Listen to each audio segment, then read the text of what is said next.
Gente, eu vim aqui apresentar o trabalho de comunicação e expressão e ao projeto oral, que foi feito por mim, pelo Lucas, pela Letícia e pela Maria Júlia. O assunto do nosso projeto é a doação na comunidade LGBT, doação de sangue na comunidade LGBT.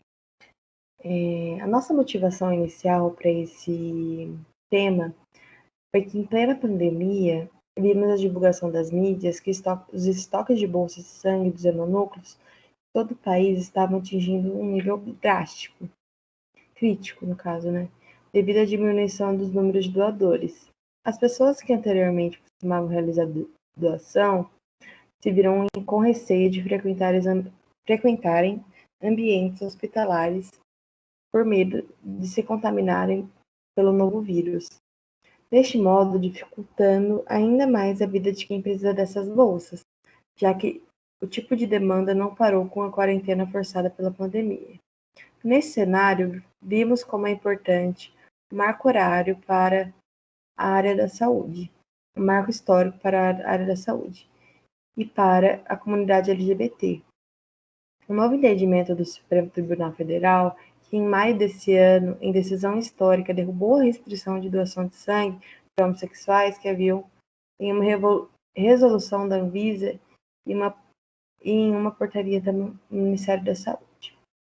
Bom, gente, eu vou apresentar um vídeo do Drauzio, que ele vai falar sobre, explicar melhor em relação à doação de sangue, o porquê antes as pessoas não podiam doar, as pessoas não, né, os homossexuais.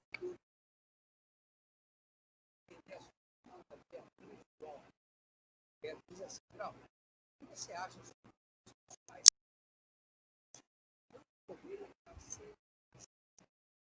sobre que isso é pouco tempo? Essa questão da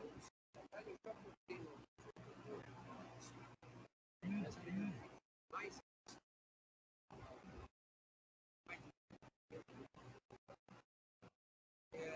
mas não acontece a questão da AIDS. A maioria das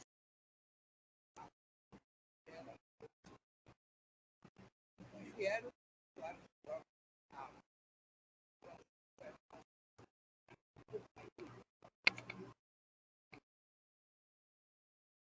e aí a AIDS se tornou sexual.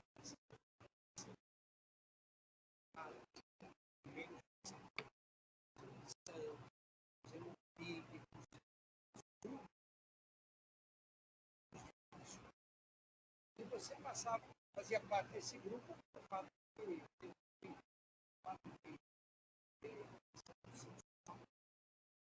esse conceito, porque você pega um homossexual, tem um único parceiro que não está infectado, qual é a chance dele ser infectado? Zero. Você pega um outro que tem 10 parceiros, só que nenhum dos 10 está infectado. Qual a chance de infectar? Zero. Aí você pega uma mulher casada com um homem infectado. Quem é? Esse conceito de comportamento, na verdade, é isso que interessa. É o número de parceiros sexuais que você tem e o estado de infecção ou não daquele parceiro. Mas ainda sobrou um pouco daquilo que estavam esses conceitos preconceituosos.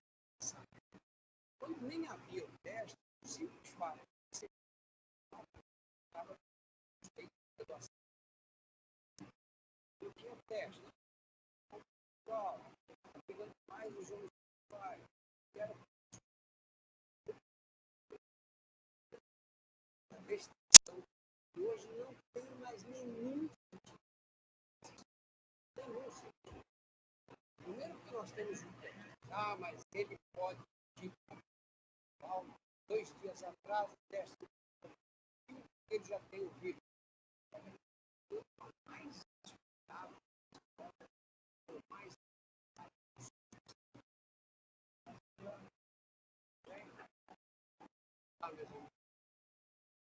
Bom, gente, a gente delimitou o assunto na região de Bauru. A gente quis saber, assim, o projeto visa situar como os hemonúcleos de Bauru sentiram essa mudança e regra na prática cotidiana. Se aumentou a doação de sangue, se permaneceu igual ou se caiu. Bom, o objetivo desse projeto é trazer a discussão que os indivíduos historicamente marginalizados e estigmatizados da saúde, que seria a comunidade LGBT, para a importância da doação de sangue, conscientizando, se possível, a importância desse grupo ajudar nos estoques.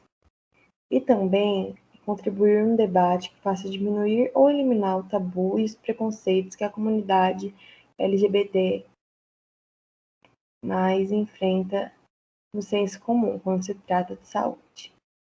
Bom, a justificativa da gente ter escolhido esse tema foi que, com a pandemia, reduziu drasticamente a quantidade de doadores nos hemonúcleos e nas grandes cidades, devido à quarentena.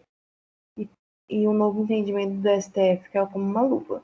A liberação de doações desse grupo, antes tratado de modo diferente perante a lei, não só traz um novo passo para a cidadania, mas completa dessa população, como traz o benefício social na área da saúde, pois cada vez mais os hemonúcleos precisam de doadores de sangue. Bom, gente, agora eu vou passar o trabalho para Letícia e ela vai continuar.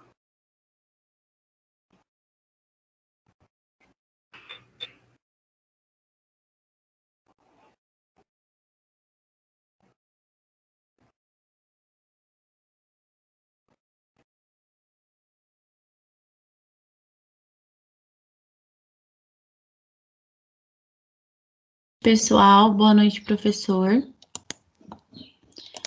Quem está falando agora é a Letícia, e eu vou falar um pouquinho sobre as restrições.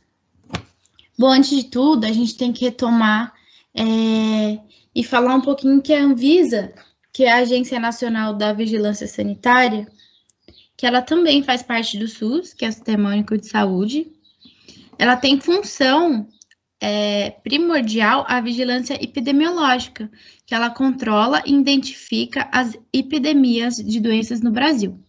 Bom, os profissionais dessa área, eles monitoram o surgimento e a propagação de doenças transmissíveis, não transmissíveis e os seus fatores de risco, além de fazerem também a vigilância ambiental da saúde. Ela é responsável pelo controle de qualidade e higiene de alimentos, de cosméticos, dos produtos de limpeza, das vacinas, de transplantes, cigarros e também os medicamentos no Brasil. Bom, seu maior objetivo, então, é identificar os potenciais de riscos à saúde. Agora, voltando um pouquinho a falar sobre essas questões, elas foram derrubadas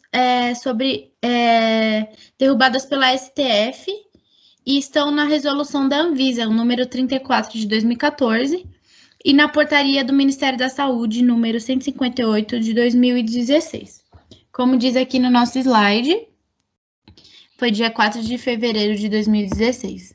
O artigo 64, que diz considerar-se inapto temporário por 12 meses o candidato que tenha sido exposto a qualquer uma das situações abaixo, que é os homens que tiveram relações sexuais com os outros homens ou as parceiras sexuais destes. Então, nelas é declarado oficialmente que é proibido realizar qualquer tipo de doação de sangue nos homens que teve relação sexual com outro homem durante os últimos 12 meses. E independente do tipo de comportamento de risco, só pelo fato desse indivíduo ele ser homossexual, ele ficava proibido de doar sangue. Mesmo se tivesse tido alguma relação sexual com outro homem, independente se essa relação que ele teve foi algo protegido ou não. Bom, aí vai ficar aquela dúvida para a gente, que assim, se as resoluções da Anvisa e as portarias do Ministério da Saúde, ela tem a função para proteção da população, por que que a STF derrubou os pontos das restrições de doadores homossexuais? Por que que teve essa restrição para os doadores que são, em específico, os homossexuais? Bom, a resposta simplesmente é porque essa restrição não faz mais sentido. Ela reforça a ideia de que existem os grupos de risco, e isso acarreta em estigmatização social para esse grupo, quando, na verdade, mais precisamente, o que existe são os comportamentos de risco.